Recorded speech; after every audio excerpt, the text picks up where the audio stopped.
अस्सलाम वालेकुम, मैं जमील फारूकी हूँ। आप मेरा ऑफिशियल यूट्यूब चैनल देख रहे हैं। आज दिसंबर 2025 की 3 तारीख है, बुध का दिन है। जिस वक्त ये वीडियो रिकॉर्ड हो रही है पाकिस्तानी वक्त के मुताबिक शाम के 5:30 बज चुके हैं। मेरी अंडरस्टैंडिंग में, मेरी नज़र में अब तक की 3 top stories, breaking developments, big news हैं जो मैं आपके साथ शेयर करना चाहूँगा। सबसे पहली और बड़ी खबर अडियाला से, जिसके वकील 25 करोड़ अवाम के मुर्शिद यानी कप्तान कैदी नंबर 804 यानी इमरान खान के नजरिए, उनके मंशूर, उनके मैंडेट, उनके मिशन हकीकी आज़ादी, मिशन रिहाई और उनके दिए हुए शऊर का मामला है। और आज जो हैपनिंग हुई है लाहौर के अंदर, उसकी डिटेल सुनने के बाद आप कहीं पर भी बैठे हैं, दुनिया के किसी भी कोने के अंदर बैठे हैं, आप ये बेख्तियार कहने पर मजबूर हो जाएंगे कि बेशर्मो ये क्या कर डाला, बगैर तो ये क्या कर डाला। इंतहाई इंपॉर्टेंट डिटेल्स हैं सोहराब बरकत केस के हवाले से। उनका केस ऑलरेडी ओवर हो चुका है, तकरीबन जुडिशल जब हो गया उसके बाद जमानत हो जाती है। लेकिन एक और केस के अंदर उसकी डिटेल्स, समात के अंदर क्या हुआ, और बाद में मीडिया टॉक करते हुए सोहराब ने, बड़ा यंग वाइब्रेंट किस्म का, चार्ज किस्म का नौजवान है, उसके साथ और ताल्लुक भी आज़ाद कश्मीर से, पता नहीं हम क्या मैसेज देने जा रहे हैं, उसकी डिटेल्स क्या रहेंगी, तफसीलात क्या रहेंगी, वो मैंने शेयर करनी है। इसके अलावा आज के दिन के सबसे इंपॉर्टेंट पॉइंटर्स फैसल वाडा साहब के हैं। वो पॉइंटर्स कम, मुबैना धमकी ज्यादा है, बल्कि इसको आप सरेआम कह लीजिए, सरेआम धमकी ज्यादा है। क्यों इस नहज तक चीजें आ गई हैं कि अगला ये कहने पर मजबूर हो जाए कि ऐसी की तैसी। तो दूसरे ने ऐसा क्या कर दिया भाई, तो दूसरा भी तो यही कह रहा था मुझे मिल लेने दो। तो ये सर समझने की बात है कि इसको अना का मसला बनाना है, फैमिली मुलाकातों को अना का मसला बनाना है या कुछ और बनाना है। उसकी डिटेल्स क्या रहेंगी वो भी मैंने शेयर करनी है आपके साथ। जबकि अलीमा खान साहिबा का जो स्काई न्यूज को इंटरव्यू है, उसको पॉइंटर्स आ गए हैं, वो अपनी जगह के ऊपर, लेकिन एआई जनरेटेड क्लिप्स पटवारी जो है ना वो वायरल किए जा रहे हैं। पता नहीं उनके उसके पीछे लॉजिक क्या है, लॉजिक तो वैसे इनके दिमाग के करीब से भी नहीं गुजर के गई। उसकी डिटेल्स, कुछ वायरल ट्वीट्स, वायरल बयानात, इसलिए गुजारिश है वीडियो शुरू से आखिर तक देखिएगा।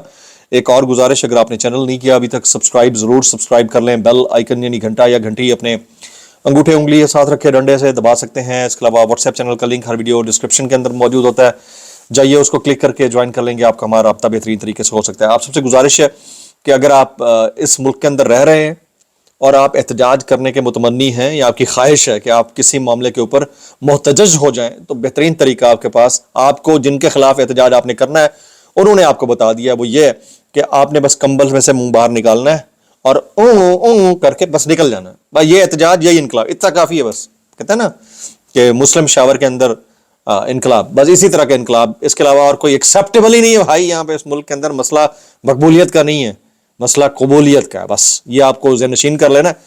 आज के दिन का एक नया मामला, इंतहाई अफसोसनाक, इस नौजवान से मुतालिक नेशनली इंटरनेशनली बड़ी स्टोरीज बनी है, siyaasat.pk से वाबस्ता है और बड़ी क्रेडिबल न्यूज़ पोर्टल है पाकिस्तान के अंदर। उनको भी क्रेडिट इस बात का देना पड़ेगा कि उन्होंने तमाम तर मुश्किलात के बावजूद इस नौजवान को सपोर्ट किया है, हालांकि बड़े बड़े चैनल्स बैकआउट कर जाते हैं।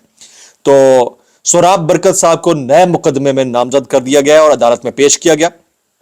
सोहराब बरकत साहब को एक नए मुकदमे में नामजद करते हुए इल्जाम लगाया गया है कि अदील हबीब की मरियम नवाज से मुतालिक स्टोरी में इस्तेमाल होने वाली एडिटिंग उन्होंने की। तनकीद यह है कि सिर्फ तौहीन मरियम नवाज के नाम पर सहाफ़ियों को निशाना बनाना आज़ादी इजहार पर हमला है। अच्छा, स्टोरी कोई भी हो, उसकी एडिटिंग एक एंकर नहीं करता होता, ये बुनियादी एक पैरामीटर है। चंद दिन मजीद जलील करने का एक तरीका ज़रूर हो सकता है। बाद में अगर वो कहते हैं ना कि आज़ाद अदालतें हों तो 2 मिनट की कहानी है, क्योंकि जिसने भी न्यूज़ रूम में काम किया हुआ है उसको प्रोटोकॉल्स का पता होता है। एंकर का काम सिर्फ एंकरिंग करना है। बहुत कम एंकर होते हैं जो कॉपी एडिटिंग करते हैं, यानी कि जिनको राइटिंग भी आती है, वो राइट करते हैं स्टोरी को, उसके बाद उसको डेवलप करते हैं।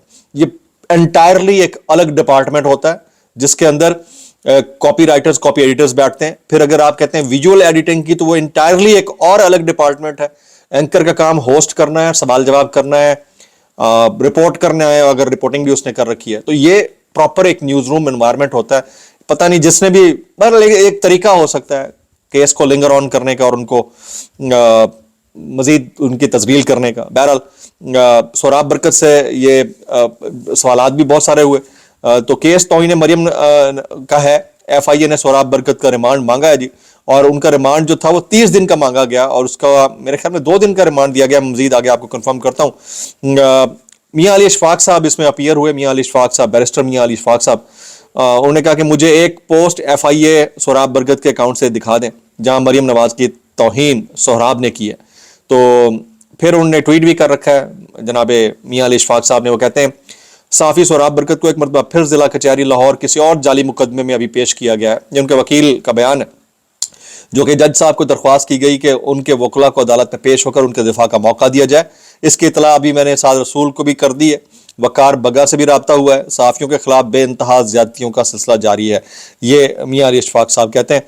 और ये जो केस बनाया है, इस केस के बनाने के मामलात मुज़मरात सब अपनी जगह के ऊपर हैं, लेकिन ये याद रखिएगा कि इसके ऊपर उस नौजवान के जो जवाब हैं वो कोई कम नहीं है। मैं अभी आपके सामने रखता हूँ, 2 रोज़ा जिस्मानी रिमांड पर NCCIA के हवाले कर दिया और प्रोसिक्यूटर ने सोहराब बरकत का 30 रोज़ का अब 30 रोज़ का जो जिस्मानी रिमांड है ना, वो कत्ल के मुकदमे में मुलविस लोगों के अभी इतना रिमांड नहीं होता। बहरहाल जो मैं जितना मैं लॉ को जानता हूँ, सोहराब बरकत का एक बार फिर जिस्मानी रिमांड दे दिया गया है। आपने कौन सी मरीम नवाज की तौहीन कर दिया, सहाफ़ी ने सवाल किया। उसने कहा मरीम नवाज ने लाहौर में अच्छा वेलकम किया, मुझे हथकड़ी लगाने से आप 10,000 बंदा और पैदा कर रहे हैं। सोहराब बरकत का रद्द अमल। और आप देखें कि पिछले 2.5-3 साल से हम लोग जिस कशमकश से गुजरे हैं, गू मगू की कैफियत से गुजरे हैं, हर बंदा अपने तई अपने हिसाब से एक नए तरीके के साथ चीज़ों को लेकर चल रहा है। चैलेंजिंग सिचुएशन ज़रूर है, लेकिन बैकआउट किसी ने नहीं किया, ठीक है। और ये एक प्लस है, इस सारी सिचुएशन के अंदर फर्म रहना एक प्लस चीज़ है। तो मेरे ख्याल में हुकूमतें तो आती जाती रहती हैं, जो रियासतें हैं उनको थोड़ा सा इस मामले के ऊपर ना नज़रसानी करनी चाहिए कि यहाँ पर इस तरह के जो इमेजेस जहाँ से डेवलप होकर जा रहे हैं, ख़ासतौर पर एक बच्चा जब आज़ाद कश्मीर से है, आप खुद सोचिए कि ये हमारे जो दुश्मन पड़ोसी मुल्कों के अंदर खबर बन रही होगी वो क्या बन रही होगी। हमें थोड़ा सा इस चीज़ का इदराक होना चाहिए। इंजीनियर मोहम्मद अली मिर्ज़ा साहब की जो ज़मानत है उसको भी मंजूर कर लिया गया। मैं थोड़ी देर पहले सुहेल आफरीदी साहब के कुछ जुमले देख रहा था, वो बहुत इंपॉर्टेंट है। पुलिस और इंतज़ामिया के मुश्तरका दरबार से गुफ्तगू करते हुए सुहेल आफरीदी साहब कहते हैं, आप हमेशा अवामी मफाद में फैसले करते हैं, मगर जिन लोगों को गैर सियासी काम है वो सियासत में मुदाखलत करते हैं। जिनका काम इंसाफ देना है वो नहीं देते, जिनका काम अवामी मैंडेट का तहफ़्फ़ुज़ है वो नहीं करते। मगर मैं आपको यकीन दिलाता हूँ कि आपके काम में कोई सियासी मुदाखलत नहीं होगी, मगर बदले में आपको रिजल्ट देना होगा। मौजूदा हालात गैर मामूली हैं। पख्तूनख्वा 4 दिहाइयों से दहशत गर्दी की जद में है। आपने कम वसाइल के बावजूद 21 साल दहशत गर्दी का डट कर मुकाबला किया। पूरी कौम को फ़ख्र है। हर हाल में अमन बहाल करें, बंद कमरों के फैसले अब मजीद कबूल नहीं होंगे। ये वही पैट जुमले हैं जो सुहेल आफरीदी साहब अक्सर और बेशतर बोला करते हैं। लेकिन आज के दिन की जो सबसे इंपॉर्टेंट डिस्कोर्स है जो मैं आपके सामने रखना चाहूंगा वो है फैसल वाडा साहब के ऐलानात और ऐलानात के अंदर छुपी हुई धमकियां। फैसल वाडा ने कहा है कि इमरान खान से फैमिली की मुलाकातें सियासी हो रही हैं, अब से वो भी बंद, ऐसी की तैसी। और एक सेनेटर जो आजाद खड़े हुए, और आपको पता है कि आजाद कौन है इस मुल्क के अंदर, तो वो सेनेटर बबांगे दोहल बहनों की भाई से मुलाकात को चैलेंज करते हुए कहता है कि ऐसी की तैसी, अब ये वाली मुलाकातें भी बंद। तो ये एक मैसेज है, खुला मैसेज है। पहले भी बंद रही हैं, कोई फर्क नहीं पड़ता, लेकिन आपका कंडक्ट क्या है ये ओपन एंडेड है। लोग आपको कितना लाइक करते हैं ये भी सबको पता है। फिर कहते हैं कि ऐसी की तैसी सिपह सालार के बारे में बकवास करने वालों की जबान जूतों की सोल बना दी जाएगी। अब से मुलाकातें बंद कर दी जाएंगी, बदमाशी का जवाब डबल बदमाशी से दिया जाएगा। फैसल वाडा उन्होंने कहा वज़ीर आला ने इंच बराबर कोई मजीद हाड़ाहुड़ी की तो बची कुची सियासत इनकी खत्म कर दी जाएगी, वो भी गवर्नर राज से खत्म कर दी जाएगी। नोटिफिकेशन करने वालों को कहा था कि जल्द आ रहा है, अब इसको रोल करके हलक से निकालने की तैयारी कर लें। यानी ये बाकायदा धमकी दे रहे हैं कि जो भी डिस्कोर्स के अंदर मुलविस हैं लोग इसको जेर बहस ला रहे हैं, उनके लिए वक्त अच्छा नहीं है। अच्छा, जिन्होंने रोका है उनको रोल करके दे दें। सबसे बड़ी चीज ये है, मुबैना तौर के ऊपर जो इस सारी कंट्रोवर्सी को जन्म दे रहे हैं यानी ये हुकूमत, उनको ठीक ठाक डंडा देने की जरूरत है। हालांकि कोई इतना बड़ा मैटर था नहीं, इजीली हल हो सकता था। अच्छा, अब मैं मजीद आपके गोश गुजार कुछ खबरें शुरू करता हूँ। अल्लामा राजा नासिर अब्बास साहब कहते हैं इस पार्लियामेंट में बैठने का कोई फायदा नहीं है, हम बाहर निकलेंगे, पूरे पाकिस्तान में जाएंगे, पूरा हम एहतजाज करेंगे, दुनिया की तारीख में इनकलाब आएगा। अगर 5% लोग भी निकले इनकलाब आ जाता है। इस सारी सिचुएशन के अंदर मैं आज देख रहा था TLP के बहुत सारे दोस्त जो है मुझे मैसेज कर रहे हैं, कलम तहरीक बैक पाकिस्तान, हम सबको कि भाई आवाज उठाएं। भाई हम क्या आवाज उठाएं, आप खुद कहाँ हो भाई? आपका जो अमीर है जनाब अल्लामा हाफिज साद हुसैन रिजवी साहब, वो किधर हैं? आपने कभी خود سے باہر نکل کر بات کی, آپ کی شورا کے لوگ کہاں ہیں, یا پھر علامہ انس رضوی, جو بھی معاملہ ہے آپ خود آواز اٹھانا سیکھیں تو کوئی اور آپ کی آواز اٹھائے گا بھائی, کسی کو کیا ضرورت پڑی ہے.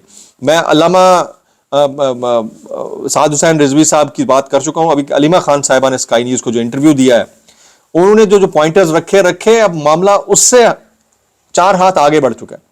اے آئی جنریٹڈ کلپس جو ہے نا, وہ سوشل میڈیا کے اوپر شیئر کر کے ان کو تضحیک کا نشانہ بنایا جا رہا ہے اور ان کو لیبل کیا جا رہا ہے.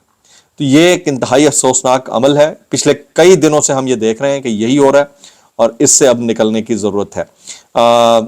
متی اللہ جان صاحب کا میں کامنٹ دیکھ رہا تھا, وہ کہتے ہیں آپ نون لیگ کے ورکر ہیں, آپ جسٹس طارق جہانگیری کے کیس میں عدالتی معاون کیسے مقرر ہو گئے؟ آپ صرف یہ انہوں نے تن کے رکھا بیرسٹر ظفر اللہ کو, تو اس کے اوپر جو ہے بڑی خاموشی دکھائی دی. اور جس ملک کے اندر ہم رہتے ہیں اس ملک کے اندر حالت یہ ہے کہ ایک بڑی شخصیت یعنی جج کا بیٹا اسلام آباد جیسے پوش شہر کے اندر, اس کے پوش علاقے بلو ایریا میں 2 عدد نوجوان بچیوں کو, سکوٹی پر جاتی ہوئی بچیوں کو اپنی گاڑی کے نیچے رگڑ دیتا ہے, اور مائنر ہونے کے ناطے مجھے نہیں لگتا اس کو کوئی سزا ملے گی. لیکن سوال پھر وہی پیدا ہوتا ہے کہ اشرافیہ کے لیے الگ قانون ہے. آپ کو یاد ہوگا کشمیر ہائی وے کے اوپر ایک بہت بڑی خاتون شخصیت کے بیٹے نے 4 بندوں کو کچل دیا تھا, بعد میں دیت کے مطابق معاملات حل ہوئے, اور آج کل وہ کہاں ہے اگر آپ کو پتہ چل جائے نا تو آپ کے رونگٹے کھڑے ہو جائیں کہ وہ کس پوزیشن پہ آگے جو ہے اپنے آپ کو پروگریس کر رہا ہے.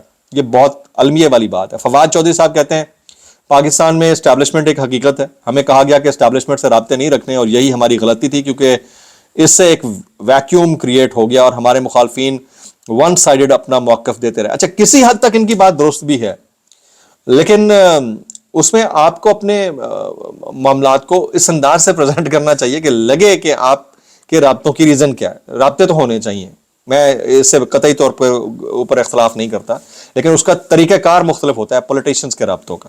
اچھا جی, ابھی یہ بھی میں آپ کو بتا دوں کہ ہمارے جو علماء کرام ہیں, جس طرح میں سعد رضوی کی بات کر رہا تھا, تو باقی علماء کرام اس معاملے کے اوپر کیا, علماء اہل سنت وہ کہاں ہیں بھائی؟ اور کوئی نہیں بولتا نہ بولے. تو ویسے تو سارے علماء کو بات کرنی چاہیے اس طرح کے سینسٹیو ایشوز کے اوپر. مفتی منیب الرحمان صاحب کدھر ہیں, طارق جمیل صاحب, طارق مسعود صاحب, اور پھر وہ کیا نام ہے ان کا, انجینئر مرزا صاحب تو چھوٹ گئے, آج ضمانت ہو رہی ہے ان کی. تو یہ والے لوگ کہاں ہیں؟ اب شاہ انس نورانی, اویس نورانی, الیاس قادری صاحب, یہ بہت لمبی فہرست ہے. تو بھائی ہم سے سوال کرنے کی بجائے ذرا ادھر کیا کریں. آج جو سوراب برکت کے ساتھ ہوا ہے اس کے اوپر آپ نے میکسیمم کامنٹ کرنے ہیں, ٹائم ان کا بھی گزر جائے گا, ہم سب نے گزار لیا ہے, لیکن ہے بڑا افسوسناک. اس کے اوپر جتنی مذمت کی جائے کم ہے. دعا میں یاد رکھیے گا. السلام علیکم ورحمۃ اللہ وبرکاتہ.